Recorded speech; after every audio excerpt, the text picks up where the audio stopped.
Guys आपका स्वागत है पीपोए में। मैं हूं आकाश और मैं ना कोई मेंटर हूं, ना कोई गुरु हूं, ना प्रोफेसर, ना डॉक्टर, बस आपका साथी। इस वीडियो में उन्होंने बंगालीज की बहुत बेइज्जती करी, उनकी बहुत इंसल्ट करी, बहुत मजाक उड़ाया, सैंडविच टेक्निक यूज करी, कुछ मीठी मीठी बातें करके, और फिर बोला कि मैं तो बस फैक्ट्स बोल रहा हूं।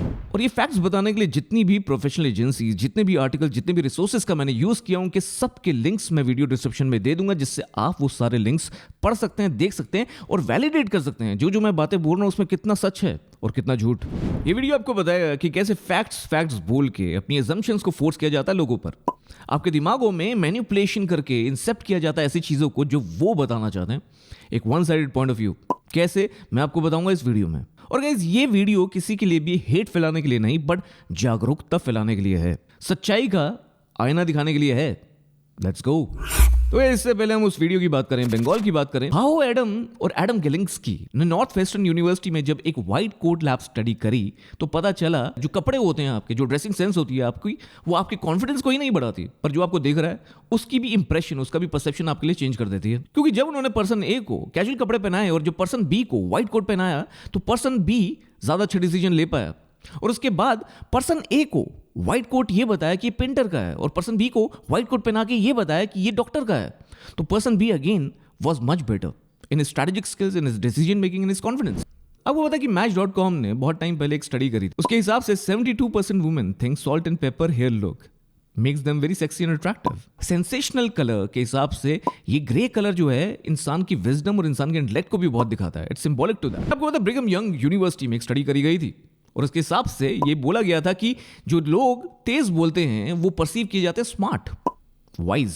Bruce Smith, Bruce Brown, William Strong और एल्विन रेंचर, इन चारों ने ये साबित किया था कि जो आपका स्पीच रेट है that is corresponding to you being perceived as smart and wise. आपको पता है इस पर famous landmark studies by Albert Mehrabian, it is said कि जो इंसान का जो नॉन वर्बल कम्युनिकेशन होता है वो सबसे ज्यादा अपेरेंट होता है। इस पांचवी चीज communication feedback loop, the famous communication feedback loop, पर यहाँ YouTube वीडियोस में उसको यूज क्यों करते हैं? उस टाइम पे तो बैंक में इतना सारा पैसा था कि नोट गिनते गिनते मुंह में थूक कम पड़ जाती थी। क्या कम पड़ जाती थी? थूक। वो क्वेश्चंस पूछेंगे तो इंसान डिस्ट्रैक्ट नहीं होगा, वो इन्वॉल्व रहेगा, उनका रिटेंशन टाइम, उनका वॉच टाइम वीडियोस का बढ़ेगा। तो इन सारी ट्रेड्स और कॉम्पिटेंसीज को यूज करके बहुत अच्छा काम कर रहे हैं, बहुत अच्छी इंफॉर्मेटिव वीडियोस दे रहे हैं, लोगों को बहुत मोटिवेट कर रहे हैं, but at the same point of time मैं देख रहा हूं कुछ वीडियोस में वो लोगों को मैनिपुलेट कर रहे हैं। इसलिए ये वीडियो बनाना बड़ा इंपॉर्टेंट हो गया जिससे आप सच का सामना कर पाएं। One of the greatest motivational speakers Tony Robbins, Gary Vee और हाँ संदीप महेश्वरी कोई सूट नहीं पहनता। मैंने क्यों सूट पहना हुआ है वीडियो के अंत में पता चल जाएगा। And I was saying that being real is the key, right? Being real is the key, क्योंकि ये इसके लिए आप थोड़ा सा ये वीडियो देख लेंगे तो आपको सारी बात समझ में आ जाएगी। I don't know how to tell you this. I said, just tell me what happened. Now somebody started crying. They go, Mark, I can't tell you. I said, just say it. They said, Mark, your mother died. ये video आपको रुला देगा। पूरा video देखना है तो video link description में है। पर इस इंसान ने ना सूट पहना हुआ था ना कुछ और, ये इंसान बस रियल बात कर रहा था। ही वॉज बीइंग नेचुरल और उसने पूरे हॉल को रुला दिया। तो ये तो गाइस पर्सनालिटी ट्रेट्स हो गए, ये तो ऐसी चीजें हो गई जो आपको स्पीकिंग में, आपको बोलने में बहुत ज्यादा आपका साथ देती हैं। पर कुछ ऐसे भी ट्रेट्स हैं जिसमें मैनिपुलेशन की बू आ रही है। आप में एक से कई लोगों को पता होगा, पर बहुत ओल्ड स्कूल टेक्निक है। बन के ऊपर बन, जो नीचे बन है उसमें प्रेस भरी होती है और जो अंदर आलू की टिक्की होती है उसमें फीडबैक भरा होता है। मतलब थप्पड़ मारना है तो पहले किस्सी करो, फिर थप्पड़ मारो, उसके बाद एक और किस्सी कर दो।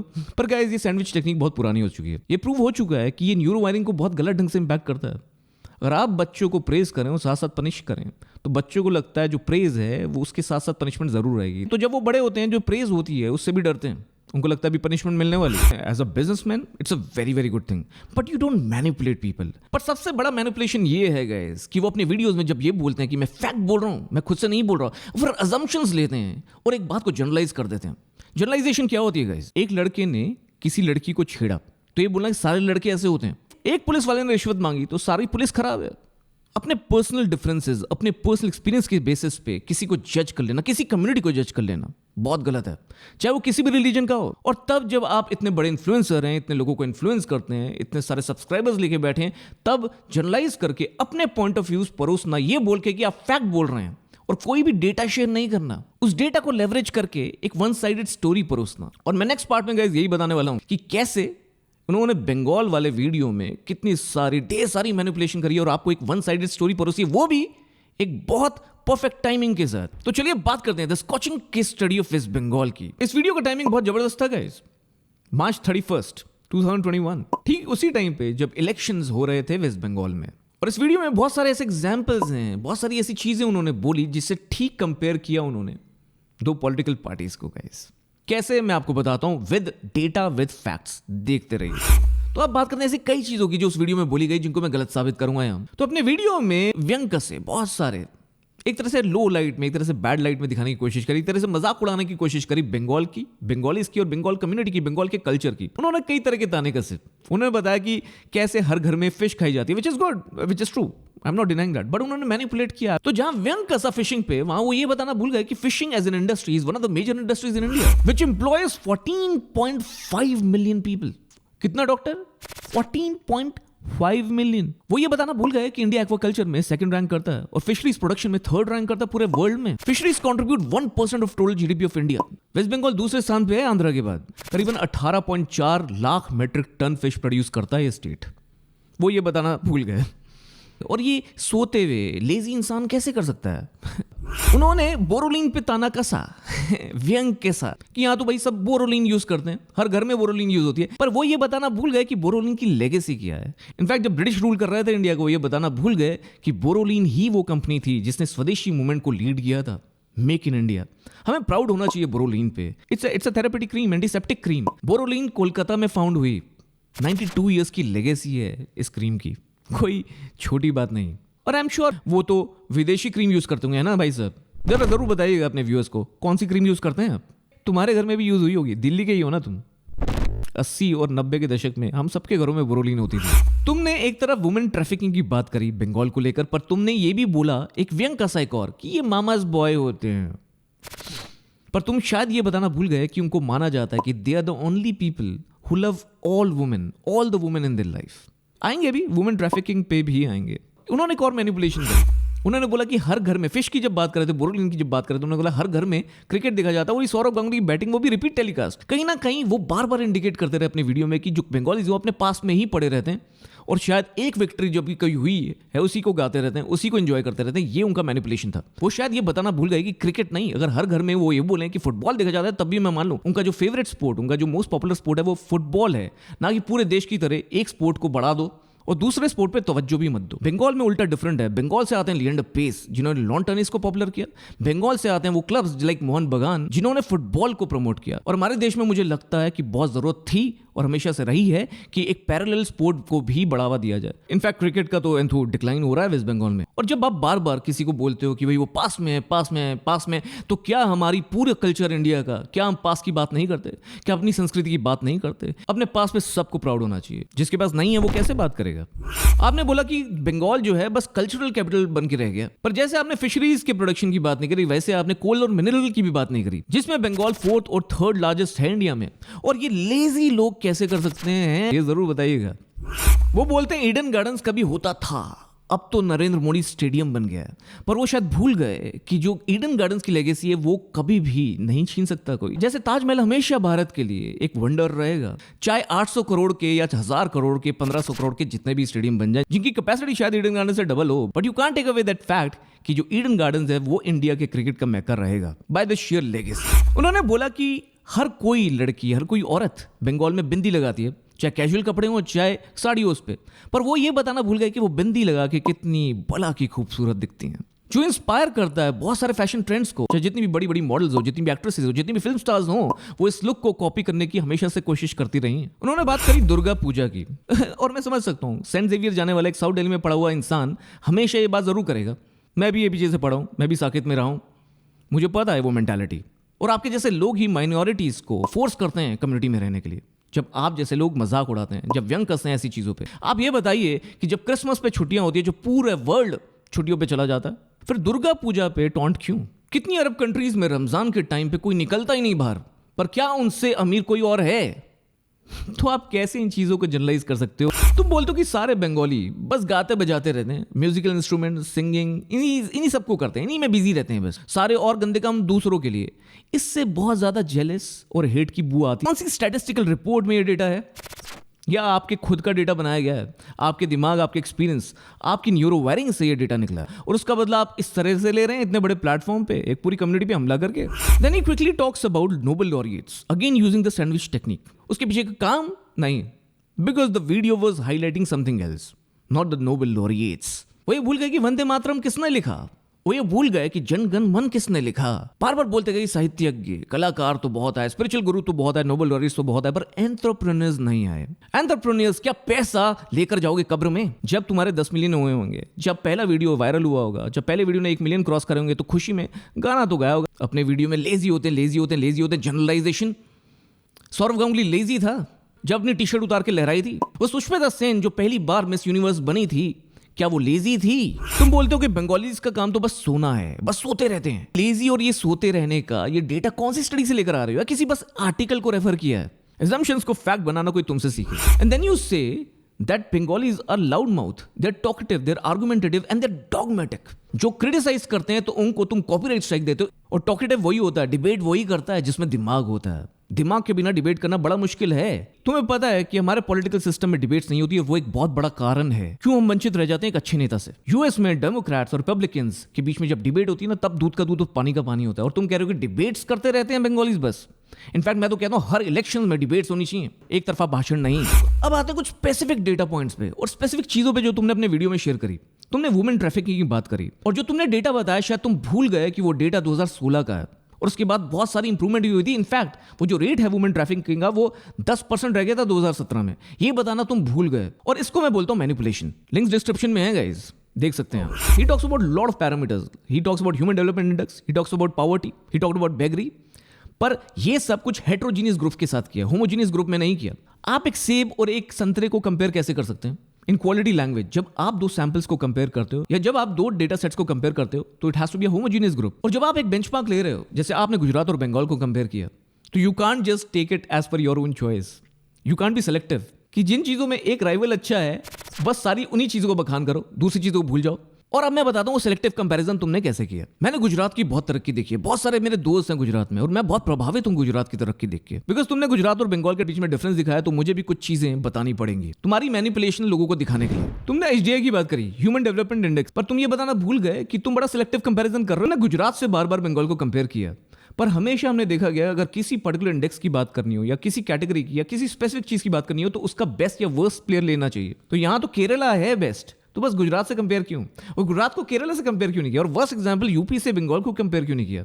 क्योंकि आप सिलेक्टिव कंपैरिजन कर रहे थे, आप मैनिपुलेट करना चाहते थे, अपनी बात, अपना बायस व्यू लोगों को परोसना चाहते थे। तुमने पॉवर्टी की बात करी, तुमने ये बताया कि 9 districts in Bengal are below poverty line, पर तुमने ये नहीं बताया कि जहां बंगाल 16 नंबर पे आता है वहीं गुजरात 13 नंबर पे आता है पॉवर्टी के मामले में। बहुत सारे ऐसे स्टेट्स हैं इंडिया में, गोवा, केरला, हिमाचल, सिक्किम, आंध्र, पंजाब, हरियाणा, सब जगह पॉवर्टी कम है गुजरात से।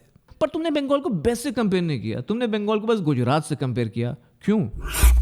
तुमने पर कैपिटा इनकम की बात करी तो तुमने अगेन बंगाल को गुजरात से कंपेयर किया और बताया कि कैसे बंगाल की per capita income almost half से भी कम है। पर तुमने शायद ये नहीं बताया कि जो गोवा की पर कैपिटा इनकम है वो गुजरात से भी डबल है। और तुमने ये भी नहीं बताया कि बंगाल की पर कैपिटा इनकम यूपी से डबल है, जो कि बस 65,000 है। अब लेजी की बात कर ही रहे हैं तो एक और डेटा पॉइंट तुम्हें दे देता हूं मेरे दोस्त। पर लाख पॉपुलेशन में 9,000 लोग वेस्ट बंगाल से जाते हैं लड़ाई लड़ने डिफेंस सर्विसेज में, और वहीं गुजरात दामन दीव को मिला के, दादर एंड नागर हवेली को मिला के भी 3,000 से ज्यादा आंकड़ा पार नहीं कर पाता। इनफैक्ट सारे आर्टिकल्स ये बताते हैं कि कैसे Gujarat is not at all involved when it comes to Indian defence. अब गुजरात की बात छोड़ो, बंगाल के लोग तो सोते रहते हैं, लेजी आलसी हैं। तो ये आलसी लोग, सोते रहने वाले लोग लड़ाई कैसे लड़ते हैं? या तुम क्या उन सोल्जर्स को भी आलसी बोल रहे हो? बताना जरूर। तुमने बोला कि बंगाल में तो इंफ्रास्ट्रक्चर है ही नहीं, there is no infrastructure at all is what you said. पर तुम ये कैसे भूल गए कि जहां 7 करोड़ की पॉपुलेशन है गुजरात में, 10 करोड़ की पॉपुलेशन है बंगाल में, वहीं 1500 हॉस्पिटल्स हैं बंगाल में और बस 400 गुजरात में। जहां तुमने बोला कि बंगाली इंटेलेक्चुअली एरोगेंट होते हैं, पर तुम ये बताना भूल गए कि जहां WHO की गाइडलाइन के हिसाब से पर 1000 पीपल पे एक डॉक्टर होना चाहिए, वहीं बंगाल में 2 डॉक्टर हैं पर 1000 पीपल पर, गुजरात में 1 ही है। इंफ्रास्ट्रक्चर की बात कर रहे थे, इंफ्रास्ट्रक्चर में क्या क्या आता है? स्कूल नहीं आता। गुजरात में 52,000 पर वेस्ट बंगाल में 95,000। ये मैं नहीं बोल रहा, डेटा बोल रहा है, schooldata.org, लिंक वीडियो डिस्क्रिप्शन में। तुमने बेगरी की बात करी, बिल्कुल ठीक डेटा है और beggary is a big problem और बंगाल में बहुत बड़ी प्रॉब्लम है। पर तुम ये बताना कैसे भूल गए कि गुजरात में भी 13,000 बेगर हैं? जब इतना बड़ा स्टेट है जहां अंबानी और अडानी हैं, वहां बेगर्स कैसे? क्या अडानी अंबानी बस 0.01% अपनी नेटवर्थ में से निकाल के बेगर्स को नहीं दे सकते? 13,000 बेगर्स नहीं होते अगर ऐसा होता। 800 करोड़ लगे मोदी स्टेडियम पे, जिसका तुम बखान कर रहे थे अपने वीडियो में।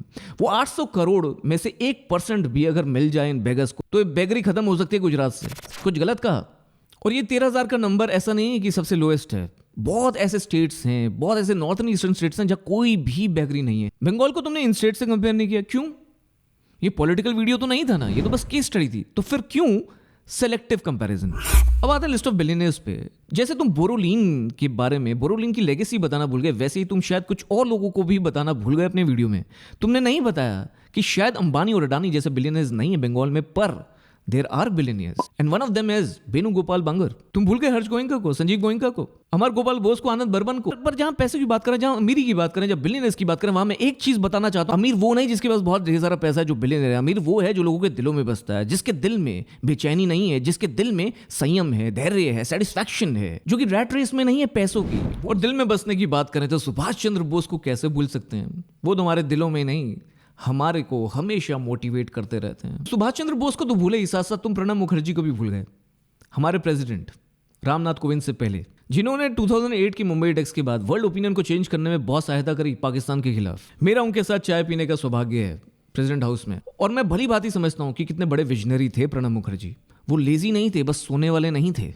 वो इंटेलेक्चुअली एरोगेंट नहीं थे। इनफैक्ट उनको तो लेवरेज ही नहीं किया गया था। 80s में उनको हटा दिया गया था, अगर आपको याद हो। जब भी वंदे मातरम सुनता हूं, जब भी जन गण मन सुनता हूं, तो अपने देश के लिए कुछ करने की भावना जागृत होती है। तुम कहते हो ना कि बंगालीज हंसते कम है, हंसते नहीं है कॉमेडियंस बहुत कम है वहां से। आपको एक बात बताऊं, जब भी उदास होता हूं तो गोलमाल जरूर देखता हूं, और उत्पल दत्त के ठाके, उत्पल दत्त की एक्टिंग देखकर हंसी फूटी जाती है। और जिस एंटरप्रेन्योर्स, जिस इंडस्ट्रियलाइजेशन की तुम बात करो, तुम्हें पता कार्बन एमिशंस उसी इंडस्ट्री से निकलते हैं। तुम्हें पता है अर्थ का टेम्परेचर कैसे बढ़ रहा है, और ये सब इंडस्ट्रियलाइजेशन के बाद ही है। गुजरात 15% कॉन्ट्रीब्यूट करता है उन कार्बन एमिशंस में, जबकि बंगाल उसका 1/3 भी नहीं करता। ये जिंदगी एक पैसे की होड़ नहीं मेरे भाई, ये अंदर के संयम की है, जिसको ढूंढना हर किसी को पड़ेगा अंदर झांक के। और यही बंगाल के कई स्पिरिचुअल गुरु ने सिखाया, हमें ही नहीं पूरी दुनिया को। बिजनेसमैन तो पैसा कमाने के लिए दूसरे को खुश करता है। एक आर्टिस्ट वही होता है जो अपनी संतुष्टि के लिए काम करता है। हर किसी के लिए पैसा जरूरी नहीं होता। और आयरनी ये है कि डॉक्टर ऑफ फिलॉसफी तुम हो। वो स्टेट बंगाली था जहां पहली बार सती प्रथा अबॉलिश करी गई थी, चाइल्ड मैरिज अबॉलिश करी गई थी। वो स्टेट बंगाली था जहां एक लड़की ने पहली बार बाहर रखा था कदम अपने घर से पढ़ाई के लिए, और काम करना शुरू किया था, इंडिपेंडेंट हुई थी। मैं इस वीडियो को यहीं खत्म करूंगा गाइस। अगर आपको मेरी बातों में सच्चाई दिखी हो तो ये वीडियो जरूर फैलाएं। अगर आपको मेरे काम में जेन्युइनिटी फील हुई हो तो ये वीडियो और लोगों तक पहुंचाएं, मेरी आवाज बने। क्योंकि बहुत हो गई मैनिपुलेशन, बहुत हो गई हिपोक्रेसी, बहुत हो गए वन साइडेड बायस्ड ओपिनियंस लोगों के। जितने भी युद्ध हुए हैं, जितने भी वॉर्स हुई हैं, वो पैसे के लिए हुई हैं, पावर के लिए हुई हैं। पर कुछ पेंटर बस एक पेंटिंग बना के भी खुश रहते हैं, क्योंकि उनमें विवेक होता है। अब जब मैनिपुलेशन की बू आएगी, मैं ऐसे डिकोड लेकर आता हूँ। गाइस आप देख रहे हैं पीपो, मैं हूँ आकाश। एक सेकंड, रियलिटी की बात कर रहे थे हम, जेन्युइनिटी की बात कर रहे थे